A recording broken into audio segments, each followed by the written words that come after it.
การคุ้มครองเงินตราต่างประเทศในระยะเดือนพฤศจิกายน 2025 ได้ออกหนังสือยั่งยืน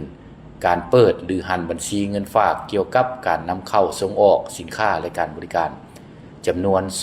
212บริษัทรวมเป็นจำนวนทั้งหมด 6,795 บริษัทซึ่งได้เปิดและหันบัญชีตัวจริงแล้ว 4,738 บริษัท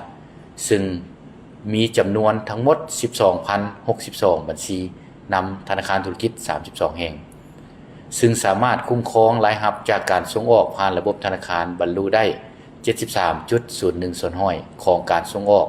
แต่บ่รวมหัวหน่วยที่ได้รับการยกเว้นบางมาตราของกฎหมายว่าด้วยการคุ้มครองเงินตราต่างประเทศ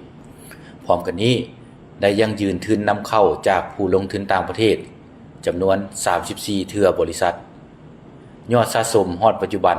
ภายในปี 2025 มีจำนวน 306 เทื่อบริษัทเป็นเงินจำนวน 921.47 ล้านดอลลาร์สหรัฐเทียบเท่าในนั้นสำเร็จการเปิดบัญชีเกี่ยวกับการลงทุนให้ผู้ลงทุนต่างประเทศจำนวน 33 บัญชียอดสะสมภายในปี 2025 จำนวน 490 บริษัทนอกจากนี้ได้กวดกากับที่และเฮ็ดเวียกร่วมกับอำนาจการปกครองบ้านและเจ้าของตลาดเกี่ยวกับเวียกงานคุ้มครองเงินตราต่างประเทศและคำเสนอของประชาชนที่ได้เสนอผ่านโทรศัพท์สายด่วนในบั้นดำเนินกองประชุมสมัยสามัญเทื่อที่9ของสภาแห่งชาติสุดที่9เคียงคู่กันนั้นยังได้ติดตามการนำใช้เงินตราต่างประเทศและติดตามการดำเนินธุรกิจของบรรดาโครงการลงทุนจากต่างประเทศจำนวนหนึ่งอยู่เขตเศรษฐกิจพิเศษบ่อเตนแดนงามและเขตเศรษฐกิจพิเศษสามเหลี่ยมคำความซื่นใจมีหน้าตาเป็นแบบใด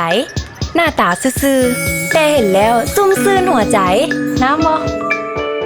น้ำดื่มหัวเสือคุณภาพเปลี่ยนคำระดับสากลตื่มความซื่นใจห่วงใยทุกเวลา